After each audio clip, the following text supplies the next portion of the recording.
अब नाटक करना बंद करो केंद्र सरकार। कोयला हमारा, जमीन हमारा, कि हम लोग अब छोड़ने वाले नहीं हैं। आपको हमने चुनाव में भी आपका औकात बताया और हमको मजबूर मत कीजिएगा। हम लोगों ने तो कह दिया है कि भाई किस मद में आपका कितना पैसा बाकी है। हमारे भूखंड से जो रेलवे जाता है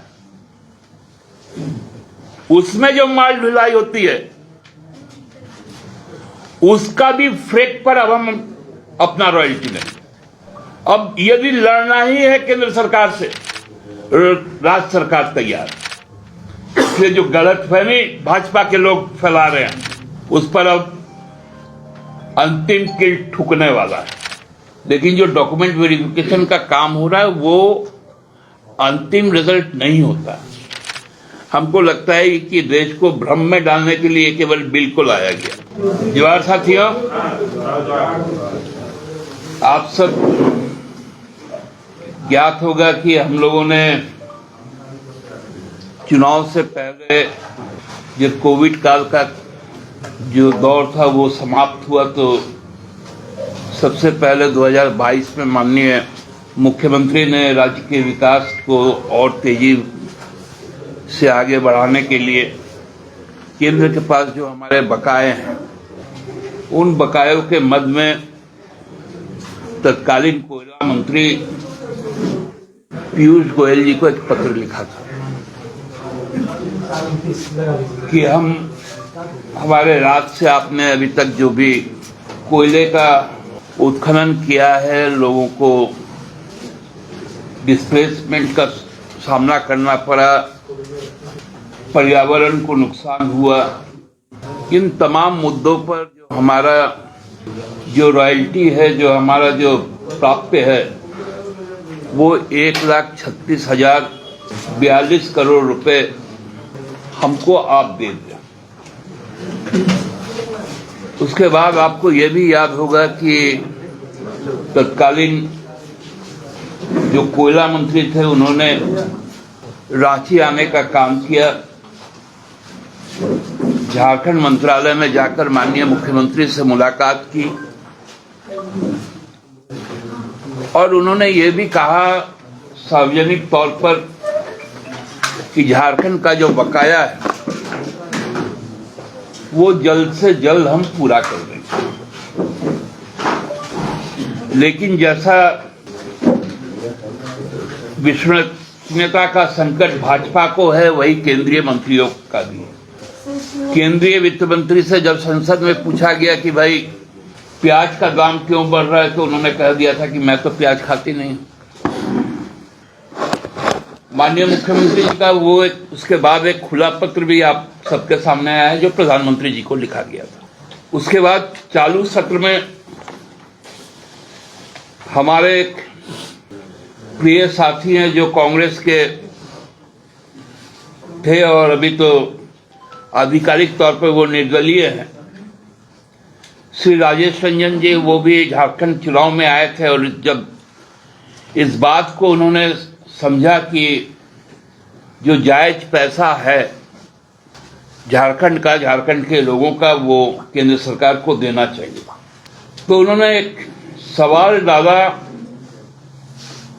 मिनिस्ट्री ऑफ फाइनेंस को कि भाई कोल का जो बकाया 1,40,000 करोड़ रुपए के लगभग आपके पास है वो आप उनको कब लौटाएंगे और लौटाने का स्कीम क्या। तो जो minister of state for finance Shri Pankaj Chaudhary ji, उन्होंने जो लोकसभा में ये जवाब दिया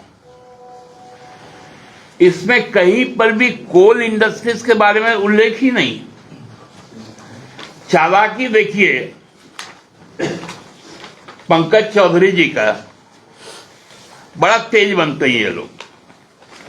इन्होंने 21, 22, 23 और 23-24 राज्य सरकार का जो जीएसटी का पैसा है उसमें कितना मिला, जो सेंट्रल स्पॉन्सर्ड स्कीम्स है उसमें कितना मिला, फिनांस कमीशन का ट्रांसफर जो हुआ वो कितना मिला और स्पेशल असिस्टेंस का जिसमें कैपिटल एक्सपेंडिचर भी है, उसका उन्होंने डेटा दिया और कहा कि कोई पैसा लंबित नहीं, अब नाटक करना बंद करो केंद्र सरकार। कोयला हमारा, जमीन हमारा, राज्य सरकार ने पहले भी निर्णय लिया था और आज तो आदेश जारी कर दिया भू राजस्व विभाग के द्वारा कि 15 दिन के अंदर कोल इंडिया जवाब दे, बैठ के स्थिति को स्पष्ट करे। ये आदेश है भू राजस्व विभाग का। साफ तौर पर कहा गया कि हम लोग अब छोड़ने वाले नहीं हैं। आपको हमने चुनाव में भी आपका औकात बताया और हमको मजबूर मत कीजिएगा। राजमहल से लेकर राजहरा तक एक भी कोयला का खदान नहीं चलेगा, एक ढेला भी कोयला बाहर नहीं जाएगा। नाटक है क्या? कहां है यहां से चुने गए लोकसभा और राज्यसभा के सदस्य जो भाजपा के हैं, मंत्री भी हैं, सब गूंगे हो गए क्या? बहरे हो गए? पूरा का पूरा विस्थापन का ध्वंस हम झेले, पर्यावरण को जो नुकसान हुआ वो तो अलग,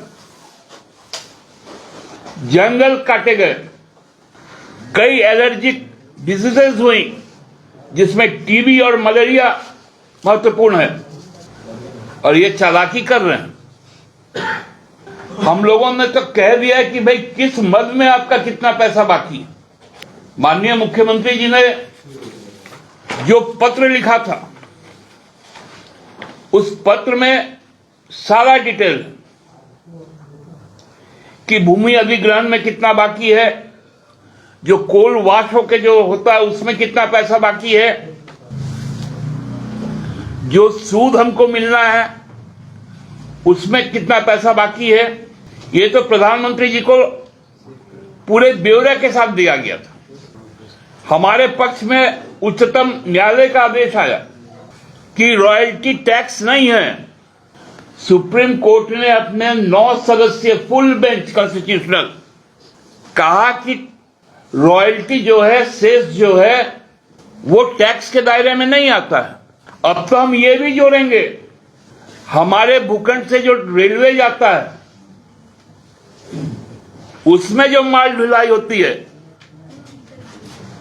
उसका भी फ्रेट पर अब हम अपना रॉयल्टी लेंगे। अब यदि लड़ना ही है केंद्र सरकार से, राज्य सरकार तैयार। ये झुकने वाली सरकार नहीं है, ये हक लेने वाली सरकार है।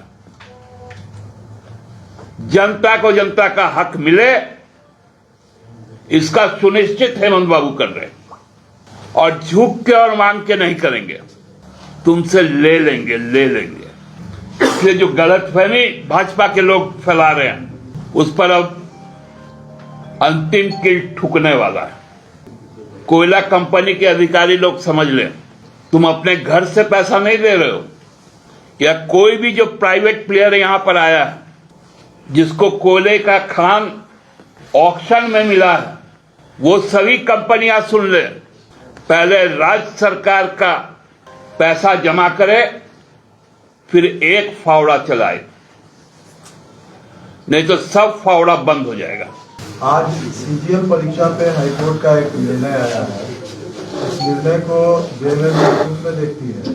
नहीं, देखिए, जब हाईकोर्ट का निर्णय है तो उस पर कोई सीधा टिप्पणी नहीं, लेकिन उन्होंने भी इस बात को कहा है कि भाई यदि किसी को कोई आपत्ति है तो राज्य सरकार उसकी जांच करवा ले, लेकिन जो डॉक्यूमेंट वेरिफिकेशन का काम हो रहा है वो अंतिम रिजल्ट नहीं होता, और इसमें वेरिफिकेशन के बाद भी कुछ जो लंबित वैकेंसीज हैं उसको भी फिर से उसका भी मेरिट लिस्ट निकलेगा। इसलिए जो भी छात्र आंदोलनरत है, जो युवा, उनसे मेरा बहुत विनम्र आग्रह है कि धैर्य न खोए। 14 का परीक्षा है, 24 आ गया, बीत रहा है 24, बीच में लंबा 5 साल रघुवर जी का था। जो एक जेपीएससी नहीं करवा पाया वो जेएसएससी भी नहीं करवा पाया। हम लोगों ने प्रयास किया। दादा एक सवाल और, आज लोकसभा में one nation one election bill आया है। देखिए, लोकसभा में जो one nation one election bill आया, मैंने पहले भी कहा था, हमको लगता है कि पिछले ही अब तो आप लोगों से बात करते हुए कहा था कि ये संपूर्ण असंवैधानिक एक काला कानून लाया जा रहा है, जिसमें संविधान की जो शर्तें हैं उनका कहीं पालन नहीं किया, घटिया उड़ाई गई। जो दोनों सदन की 2/3 की बहुमत की जरूरी है उसको भी हटाया गया। जो 3/4 राज्यों का रेफरेंडम है उसको भी हटाया गया। और जब विरोध हुआ इसका तो फिर अब संयुक्त संसदीय समिति अब इस पर विचार करेगी। हमको लगता है कि देश को भ्रम में डालने के लिए केवल बिल को लाया गया। भारतीय जनता पार्टी का एक बहुत अच्छा तरीका है कि अखबार, टीवी, अन्य जितने भी जनसंवाद माध्यम है उसका शीर्षक वही बने, तो इसीलिए इसको इंट्रोड्यूस किया गया। क्या हुआ, महिला सशक्तिकरण का जो संकल्प लेके उनका रिजर्वेशन का बात आया था, पहले तो उसको 29 तक टाला गया, अब देखिएगा उसको भी 34 तक ले जाएगा, E34 को 44 तक ले जाएगा। ये केवल और केवल बुनियादी चीजों से, रोजगार पे कोई बातें नहीं होंगी, सरकार अदानी पर बातें नहीं होंगी, पूंजीपतियों पर बातें नहीं होंगी। इस तरह का डेली एक रेगुलर प्रैक्टिस है कि केवल और केवल भ्रम में रखो, लोगों की बात को भूल जाओ। दादा भाजपा का कहना है लाठी डंडे की सरकार है, जिस पर साथ नेता देवलाल महतो की पिटाई हुई है।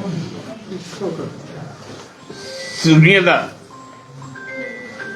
अब इनको और कुछ तो आता नहीं, ये लोग तो सब फूल बरसाते थे ना। जब CNT-SPT एक्ट का संशोधन का बात आया तो फ्लावर गन से ऐसा शूट किए कि हमारे सैकों में खूंटी जिला का एक शहादत हो गया। बकोरिया भूल गए, तपकड़ा भूल गए। ये फूल बरसाने वाली सरकार थी क्या भाजपा की? उनका कहना है कि देवेंद्र महतो की गिरफ्तारी तो हो सकती थी, पिटाई क्यों हुई? अच्छा, उस श्रृंखलता का क्या गवाही है? उन्होंने कभी लाठियां नहीं चलाई, इसलिए ये चीजें जो पुलिस की बातें हैं पुलिस से। हाँ दादा, वो बीजेपी कह रही कि सरकार कंफ्यूज है, कोर्ट जहां CID जांच के आदेश भी दिए गए थे, वहीं JSSC आयोग की ओर से प्रेस कॉन्फ्रेंस करके कहा गया कि गलत तरीके से एग्जाम नहीं हुआ, फेयर तरीके से हुआ है, तो कॉन्ट्राडिक्टरी है दोनों। देखिए ना, ये मामले को इतना ज्यादा हौच-पौच किया गया, कुछ भ्रमित छात्रों के द्वारा, कुछ भ्रमित मीडिया के द्वारा, कि सब कुछ गड़बड़ हो गई। अब हाईकोर्ट का भी जब आ गया है, हम लोग को इंतजार करना चाहिए, शायद 22 जनवरी को अगली सुनवाई है। तो उस बीच में उन्होंने कुछ निर्देश दिए हैं मुकदमा वगैरह दर्ज करने का। तो जब कानूनन उन चीजों का पालन होगा तो सब चीजें सामने आ जाएंगी। दादा, खबरें ये है कि केंद्र सरकार बोल रही है किसी तरह का कोई बकाया नहीं है, कुछ नहीं मिलेगा। पूरा रामायण सुनने के बाद में सीता किसकी मां? वाह।